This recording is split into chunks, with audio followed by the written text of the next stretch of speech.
Deceduto 29enne dopo una caduta dal tetto, indaga la polizia. Risolto caso dopo 26 anni, uomo accusato di aver ucciso la sorella che tradiva il marito. Continua il botta e risposta sul tema rifiuti tra la nuova e la vecchia amministrazione del comune di Agrigento. Accelerata sui vaccini nell'Agrigentino, al lab di Messina, birra a 50 centesimi per convincere i giovani a vaccinarsi. L'idea non piace al presidente della commissione sanità, La Roccaruvolo. Esami di Stato, anche quest'anno non ci saranno le prove scritte, a breve inizieranno gli orali rinforzati in presenza. La commissione interna al colloquio è un massimo di 40 punti, i restanti 60 derivano dai crediti scolastici.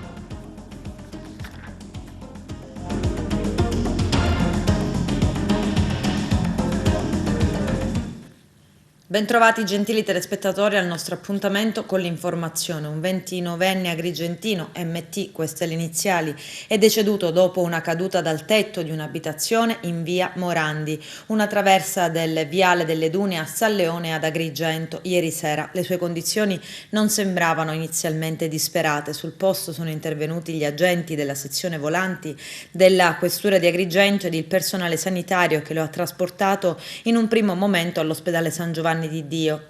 Poi è stato trasferito in elisoccorso a Palermo all'ospedale Villa Sofia, dove è morto questa mattina. Restano molti aspetti da chiarire sulla tragedia. Il giovane 29enne abitava in una palazzina in via Morandi, aveva le chiavi dell'abitazione in tasca, ma secondo una prima ricostruzione la porta di casa non sarebbe mai stata aperta. A chiarire la dinamica dei fatti è chiamata la polizia. Stiamo vicini con l'affetto e la solidarietà a tutta la famiglia che sta vivendo questo profondo dolore, a Maurizio, alla mamma e a tutti i familiari, perché non si sentano più soli. La solitudine per la perdita di persone care, a motivo di morte umanamente inspiegabile e amara come il fiele nella bocca.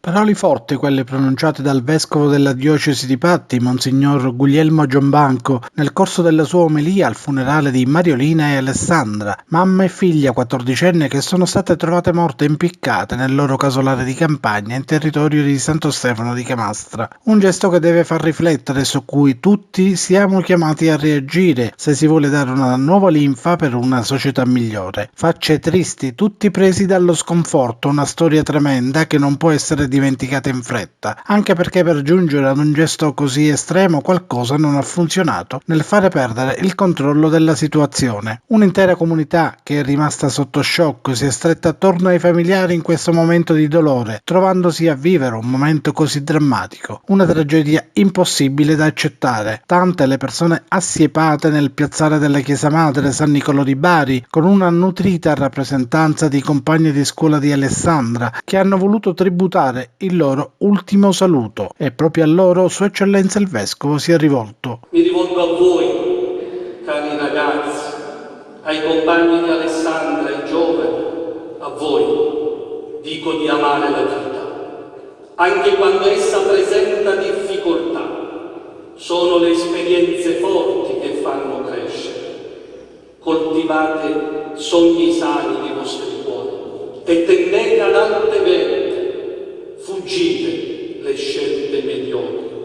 Si cresce non da soli, si matura in modo pieno quando sappiamo vivere la vita insieme agli altri, quando la riscopriamo come noi, tanto per noi quanto per gli altri, senza mai dimenticare che c'è sempre qualcuno che ha bisogno di te, del dono del tuo tempo, della tua vicinanza.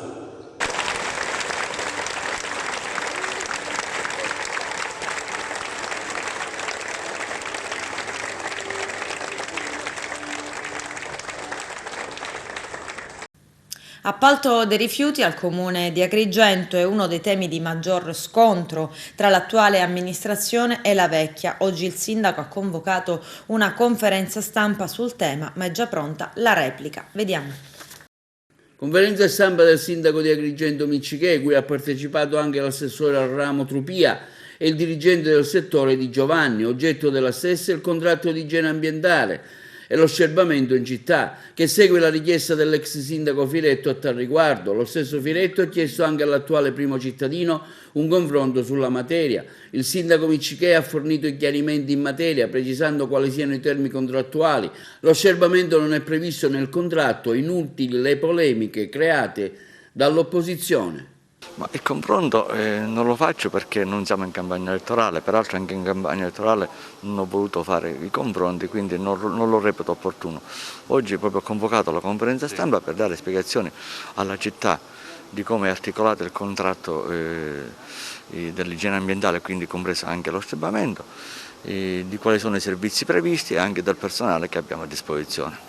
Lei ha invitato anche le associazioni di consumatori che avevano reso un ruolo importante anche in questo campo. Sì, abbiamo invitato voi organi di stampa e poi è aperta a tutti, specialmente agli ambientalisti e anche alle associazioni di consumatori, è una conferenza stampa aperta, quindi anche per rendere partecipi un po' tutti e per far capire alla gente in effetti la situazione in cui ci troviamo.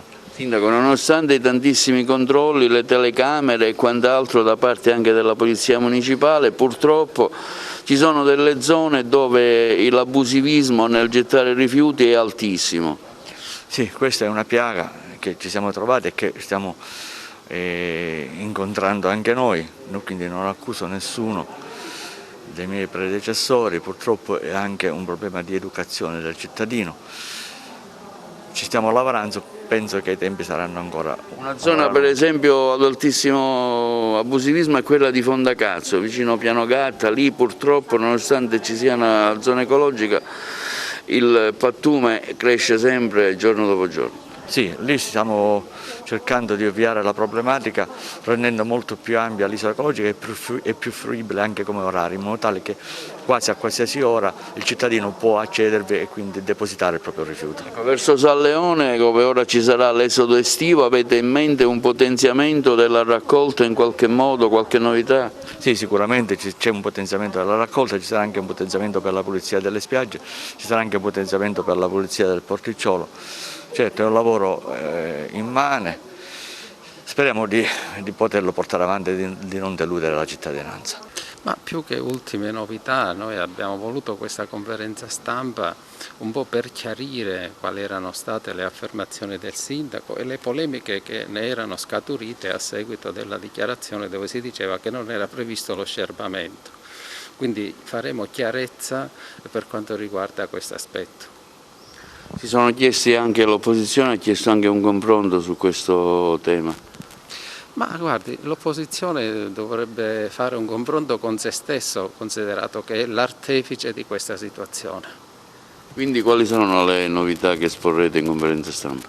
No, ripeto, attualmente non c'è nessuna novità, diremo un po' com'è la situazione, diremo lo scerbamento com'è organizzato, diremo cosa sta facendo questa amministrazione per portare avanti questo servizio in maniera più dignitosa rispetto a quello che c'è attualmente. Nonostante i tantissimi controlli che voi fate, purtroppo ci sono delle zone della città, diciamo, anarchiche, nel senso che la gente va a scaricare. Una di queste, come vediamo dalle immagini, è quella per esempio della zona di Fondacazzo vicino all'isola ecologica.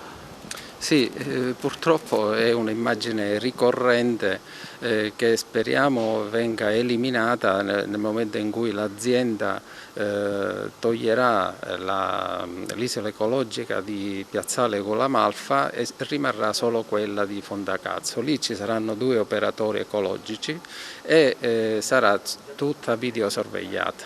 Ecco, per il resto, per ciò che riguarda la differenziata in generale, quali dati abbiamo? Ma i dati sono buoni perché i cittadini rispondono alla differenziata, quindi noi speriamo di migliorare ulteriormente questa percentuale e continueremo nella campagna di sensibilizzazione e di informazione, cercheremo di venire incontro alle esigenze principalmente della zona di San Leone, dove attualmente ci sarà maggior afflusso, abbiamo messo maggiori contenitori, è un percorso lungo che in ogni caso vedremo i risultati che darà. Oggi lei è consigliere, ma nella precedente amministrazione era assessore alla nettezza urbana. Qual è la verità sullo scerbamento e sul contratto con le ditte?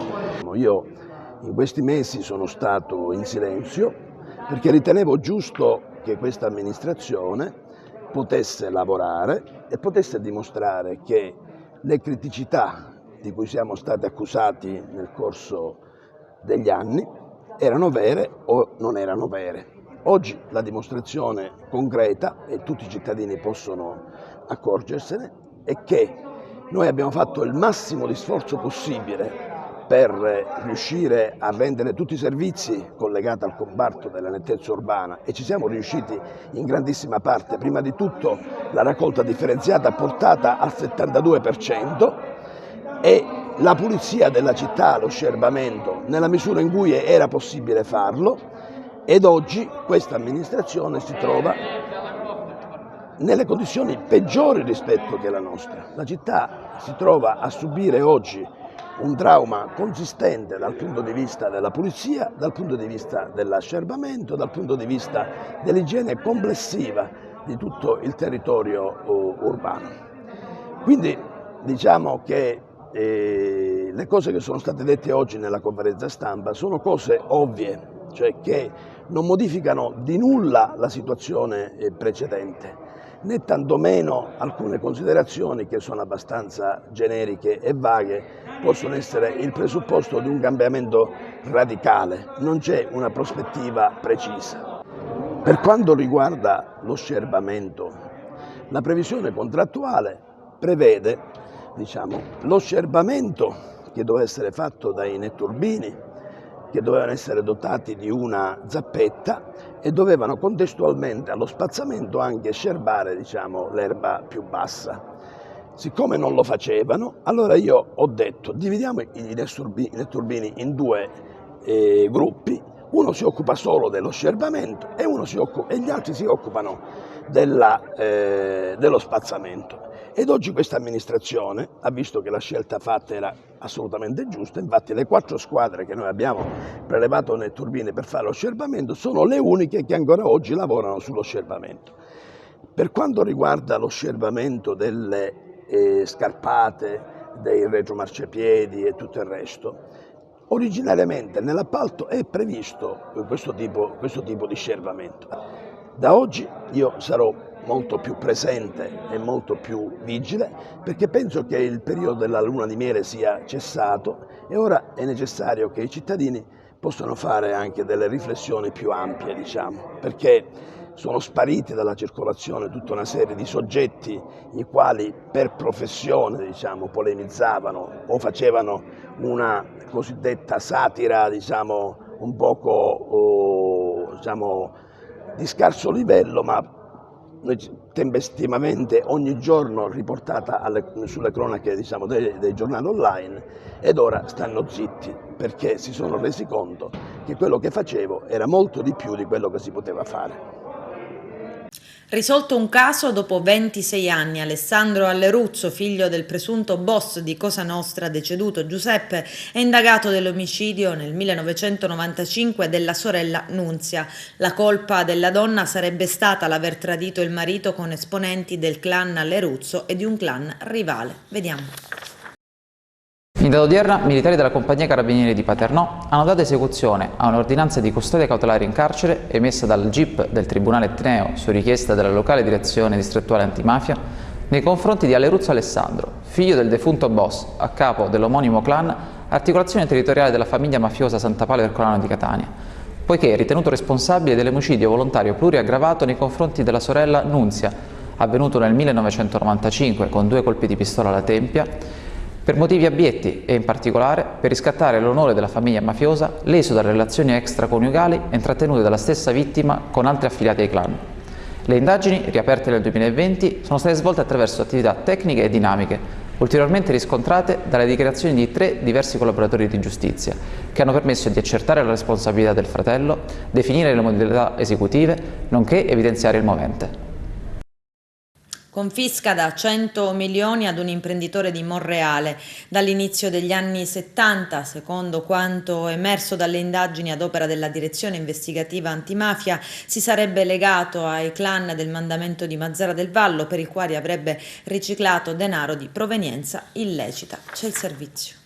Una scalata imprenditoriale indissolubilmente intrecciata con i destini delle famiglie mafiose di Mazara del Vallo, quella del costruttore calcedonio Di Giovanni, una ricostruzione che regge anche davanti alla Corte di Appello di Palermo, ed è per questo motivo che la Direzione Investigativa Antimafia ha confiscato l'intero patrimonio del Di Giovanni, stimato in oltre 100 milioni di euro. Al costruttore adesso resta l'ultima possibilità, il ricorso in Cassazione. Il sequestro e la prima confisca furono disposti dalla sezione misura di prevenzione del Tribunale di Trapani. Secondo gli inquirenti, pur non risultando formalmente affiliato, Di Giovanni sarebbe stato contiguo a Cosa Nostra, in particolare con la famiglia Gatti di Mazara del Vallo. Nel patrimonio confiscato, oltre a società con sedi a San Marino e Londra, rientra anche il villaggio turistico Cartibubbo sul litorale di Campobello di Mazara, che avrebbe ospitato in diverse occasioni mafiosi latitanti. Originario di Monreale, Di Giovanni viene descritto come imprenditore spregiudicato, entrato in affari con Filippo Gutadauro, cognato di Matteo Messina Denaro, e in contatto con Pino Mandalari, il commercialista di Totorina. L'esistenza di collegamenti tra mafia, massoneria e affari trasuda si leggeva nell'iniziale proposta di sequestro, ora confermata da tutti gli atti di questo procedimento, nella parte in cui viene in ballo il ruolo degli istituti di credito preposti al controllo dell'avanzamento dei lavori finanziati. Vennero erogate immense quantità di denaro in assenza totale di controlli e qualche volta con la chiara dimostrazione agli atti dell'assenza di presupposti per continuare a finanziare l'opera. A riportarlo sono i colleghi di Live Sicilia. Il riferimento era anche alla condanna per truffa patteggiata dall'imprenditore che avrebbe incassato finanziamenti statali e comunitari per costruire strutture turistico-alberghiere nel Trapanese, strutture in realtà rimaste ferme alla fase progettuale, eppure con costi di realizzazione che sarebbero stati gonfiati a dismisura. Per tracciare la pericolosità sociale di Giovanni, gli uomini della DIA inserirono anche il suo tentativo di sottrarre il patrimonio alla scura delle misure di prevenzione. Nel giugno 2014 avrebbe costituito in Inghilterra la società Titano Real Estate Limited, che si occupava di gestione di villaggi turistici con domicilio fiscale italiano del villaggio di Cartibubbo. L'amministratore della società, un mazzarese, aveva aumentato il capitale. Si era passati dagli originari 100 euro agli 11 milioni di euro versati dal socio Compagnia Immobiliare del Titano con sede a San Marino. I soldi riguardavano il ramo di azienda costituito da un centinaio di immobili nel villaggio turistico. Una manovra organizzata da Di Giovanni, sostenne l'accusa, per evitare il sequestro e mantenere saldo in mano il potere, ed invece il sequestro prima e la confisca dopo si sono abbattuti sul patrimonio, che comprende decine e decine di terreni e case in provincia di Trapani e Palermo. Una sfilza di società.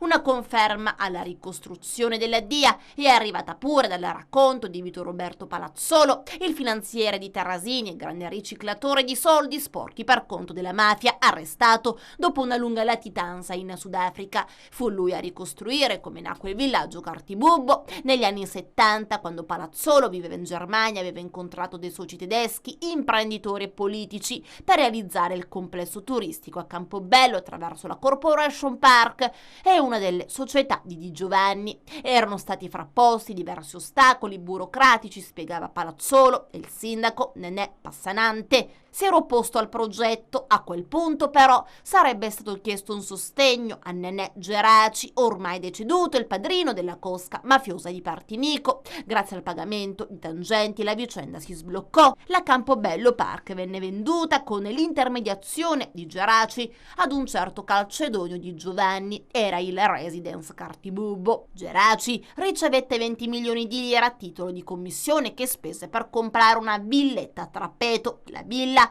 sempre secondo Palazzolo, divenne luogo di summit con Brusca, Bagarella, Rina, Gate e molti altri mafiosi trapanesi.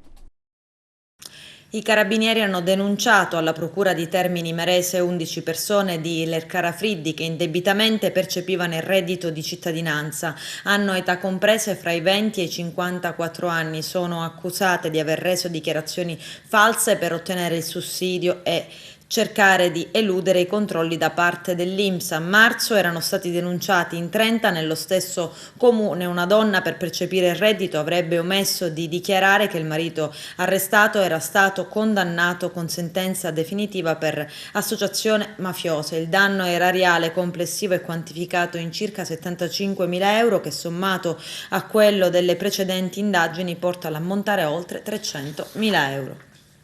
È andato su tutte le furie perché infastidito dal controllo e dopo essersi rifiutato di farsi identificare ha minacciato gli uomini in divisa. Protagonista un tunisino trentenne residente ad Agrigento. I poliziotti della sezione volanti della questura lo hanno denunciato in stato di libertà per resistenza a pubblico ufficiale e minacce. Il giorno prima il giovane immigrato era stato multato 5.000 euro per guida di un ciclomotore senza aver mai conseguito la patente. Si trovava nell'orario del coprifuoco assieme ad un ventenne agrigentino ed entrambi sanzionati 400 euro a testa per il mancato rispetto delle prescrizioni anti-Covid.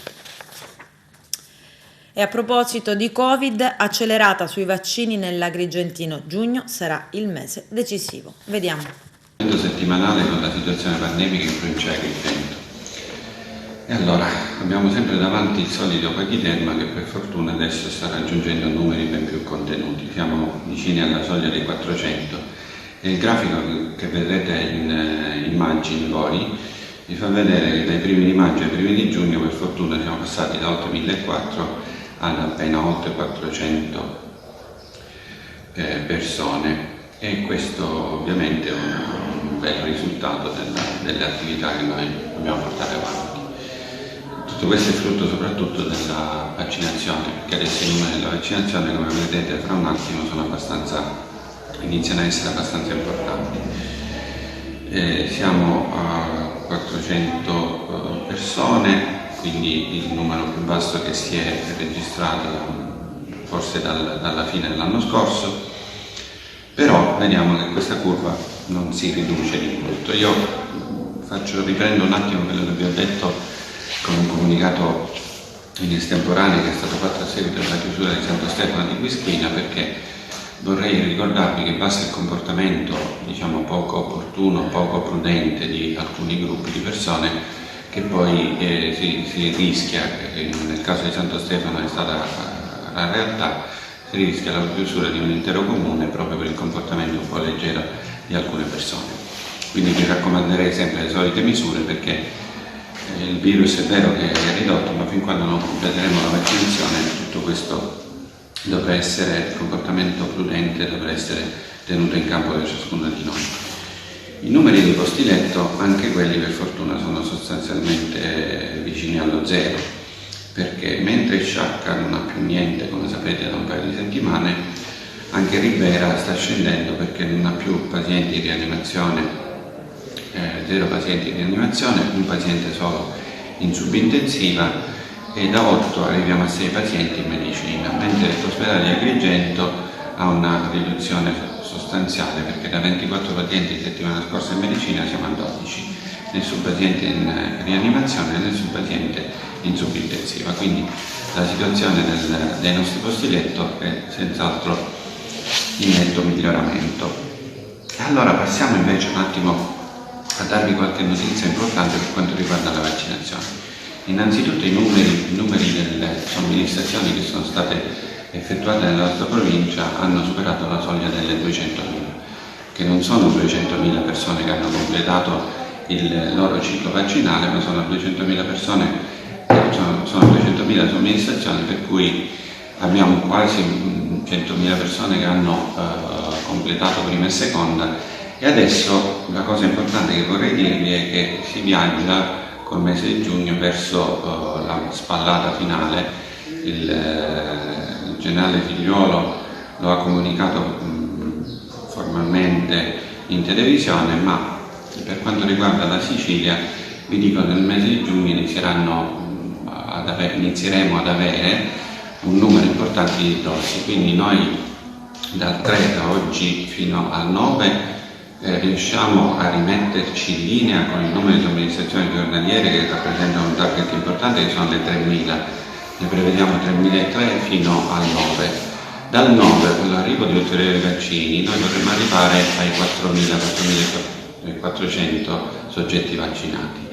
Fino a domenica 6 giugno nella location il centro fiera di Messina, birra 50 centesimi per convincere i giovani a vaccinarsi. L'ufficio emergenza Covid, con in testa il commissario straordinario Alberto Firenze, afferma: è importante attirare al massimo i giovani ed accelerare la campagna. Gli hub vaccinali accoglieranno eventi, momenti culturali e di intrattenimento.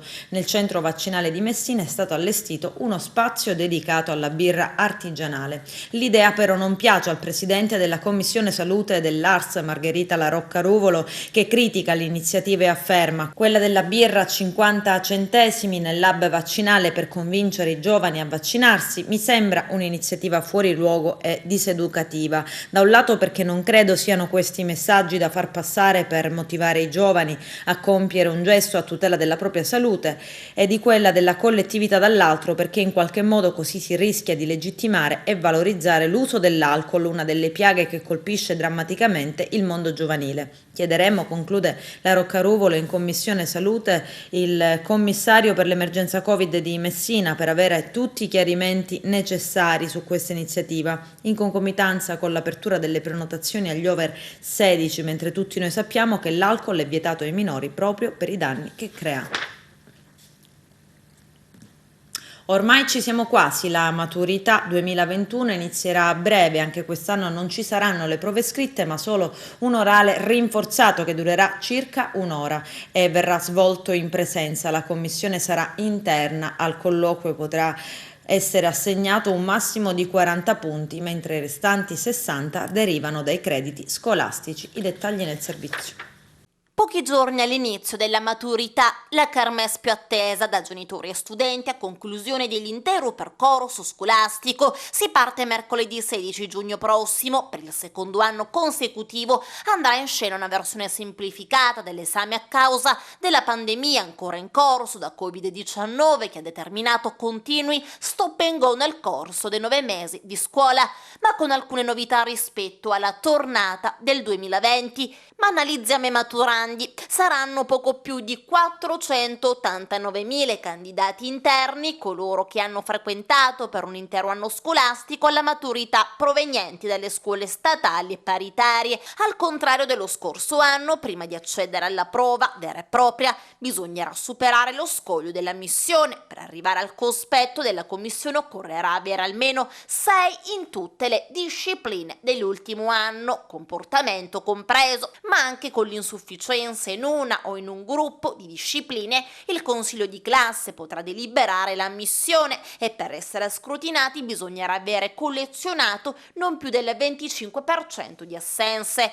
Lo scorso anno vennero ammessi quasi tutti, il 99.3%, rimasero fuori solo coloro che avevano accumulato oltre il 25% di assenso che era stato raggiunto da provvedimenti disciplinari per gravi comportamenti. La commissione avrà la stessa composizione di emergenza dello scorso anno, 6 commissari interni scelti fra i professori dell'ultimo anno di corso, guidati da un presidente esterno.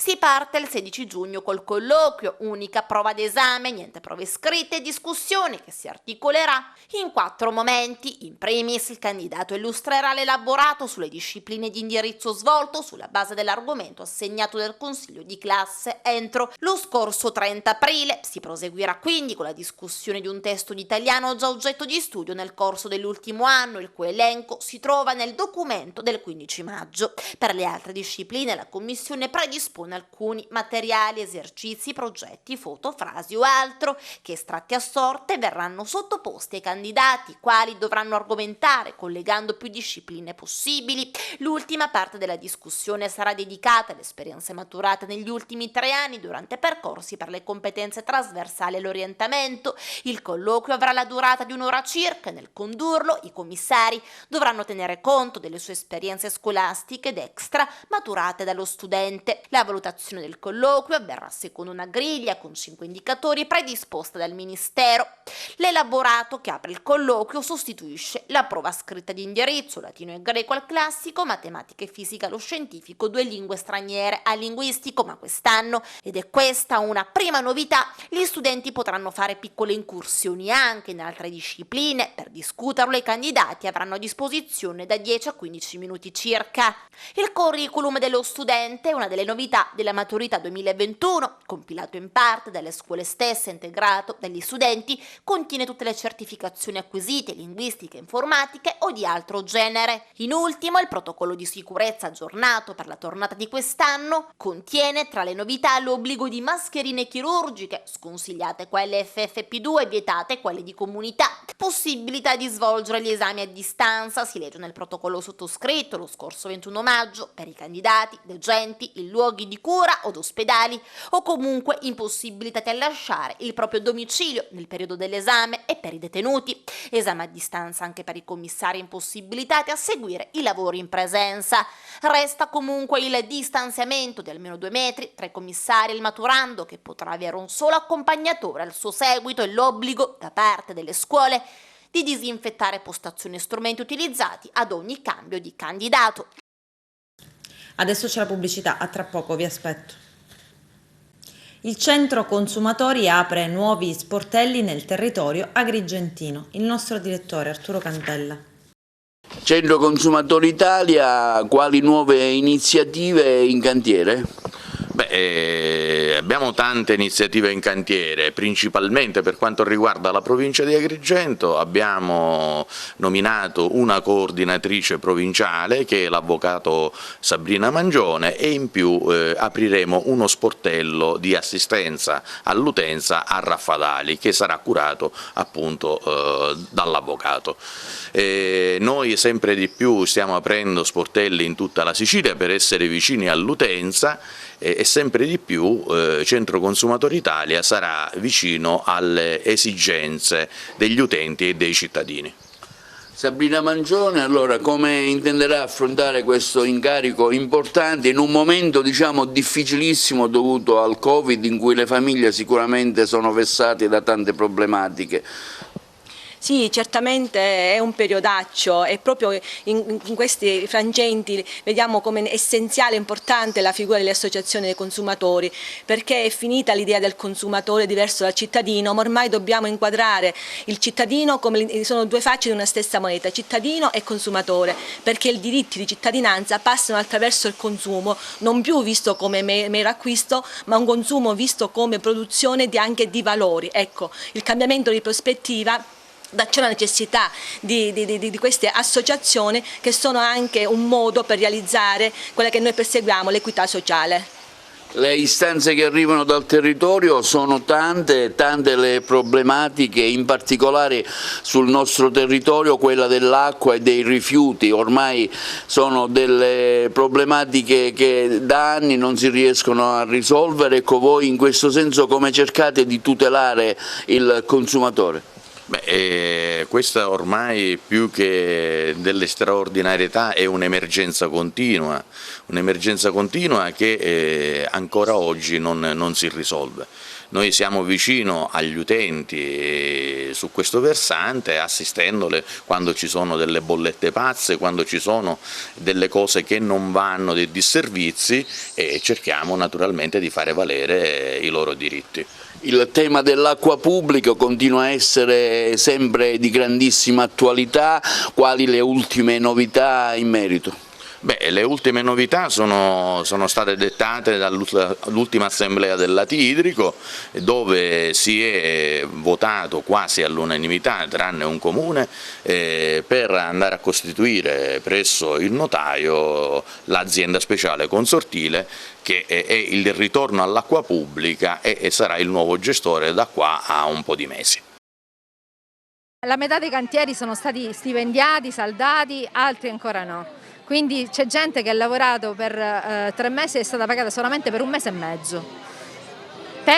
lo stipendio di aprile e di maggio ancora deve arrivare, e quindi ovviamente ci sono famiglie che a maggio non sono riuscite a mettere nulla a tavola, perché comunque c'è un problema di fatto, che il Comune non ha tenuto conto del fatto che queste famiglie dovessero mangiare anche a maggio. Ok? Quindi mangiavano direttamente a giugno, qualcuno ha pensato, ma non è così che si fa con l'essere umano, insomma non si può pensare. Il problema è proprio questo, il fatto che comunque neanche i governi nazionali tengono conto di questa cosa, nessuno si focalizza nelle politiche del lavoro, ma hanno pensato bene di mettere in piedi strategie come appunto ammortizzatori sociali come reddito di cittadinanza o lavori socialmente utili, per esempio il fatto che comunque si vengano utilizzati i percettori di reddito per lavorare nei territori e lavorare a gratis, secondo me è una delle soluzioni peggiori che potevano dare, un seguito peggiore che potevano dare a reddito di cittadinanza, che è nato per ammortizzare, ma che aveva lo scopo di dare lavoro, di far entrare questi disoccupati nel mondo del lavoro, non di lavorare gratis,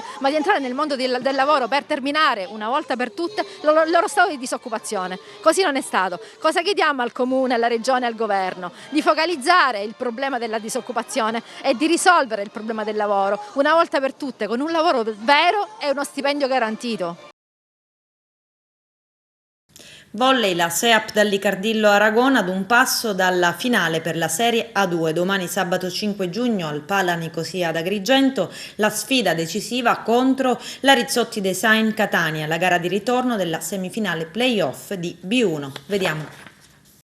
La pallavolo SEAP dall'Icardillo sta ultimando la preparazione in vista della semifinale di ritorno contro la Rizzotti Design di Catania per il prossimo sabato alle ore 16 al Palasport Pippo Nicosia. Per la squadra di Di Giacomo un'ampia prepartita in casa Aragona, la concentrazione è massima e c'è grande voglia di regalare un'altra soddisfazione ai tifosi biancazzurri. Presentano il derby siciliano il vice capitano Valeria Caracuta, il capitano Sereno Moneta e l'allenatore Massimo Dagioni. Sempre un passo alla volta, un step alla volta, e chiaro che arrivando a questo livello in semifinale tutte le partite sono intense, difficili, e tutte le squadre sono assolutamente attrezzate. Catania ha assolutamente un roster che non ha nulla da invidiare a nessuno.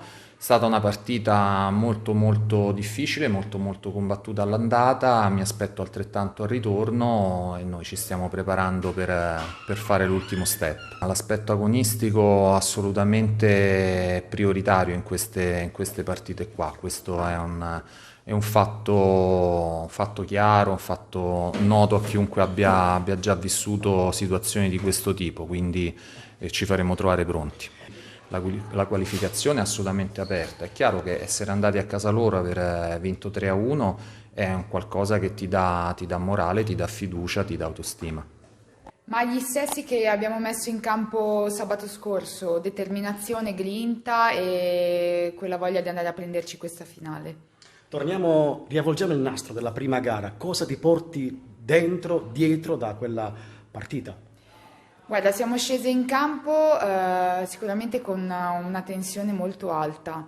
Siamo state brave a scioglierci, magari il primo set abbiamo fatto un po' più di fatica, infatti non l'abbiamo portato a casa, però appunto la determinazione che abbiamo avuto, lo spirito di squadra, il gruppo, veramente ci tenevo a fare i complimenti alla mia squadra perché siamo state veramente brave. E secondo me questo sarà un ingrediente fondamentale per portare a casa la partita anche questo sabato. Che Catania ti aspetti? Come dico sempre, verranno qui agguerrite e non penso che loro non ci tengano ad arrivare in finale e dobbiamo essere noi a imporre il nostro gioco e a prenderci questa finale perché ce lo meritiamo. Mi aspetterò una gara come quella che è stata sabato scorso a Catania, una gara molto intensa a livello fisico e a livello mentale, dove la differenza la faranno, diciamo, i piccoli dettagli. E sabato è stata una gran partita e mi aspetto che sabato sarà esattamente, non ti dico la fotocopia, ma una partita molto intensa sotto tutti gli aspetti, per cui servirà molto mantenere un livello di attenzione. Il morale della squadra è alto, anche perché andare a vincere a Catania sapevamo che era molto difficile, siamo state brave, abbiamo portato a casa un risultato importante, ma in questi playoff nulla è scontato, quindi Bisogna azzerare e ripartire dalla partita di sabato come se niente fosse, quindi bisogna pensare a portare i 3 punti a casa e far bene, poi dopodiché si risponderà sul campo, però intanto bisogna entrare con la giusta testa e la giusta determinazione. La pressione c'è, però come ho detto prima, secondo me è importante entrare con l'idea di fare 3 punti, perché non puoi stare lì a cullarti, servono 2 set, no, quello non è assolutamente l'atteggiamento giusto e noi stiamo lavorando appunto perché vogliamo entrare in campo e fare quei 3 punti che servono alla qualificazione. Poi si vedrà, ecco. Con questo è tutto, termina qui l'edizione del telegiornale. Grazie per la gentile attenzione e per essere stati con noi. A presto.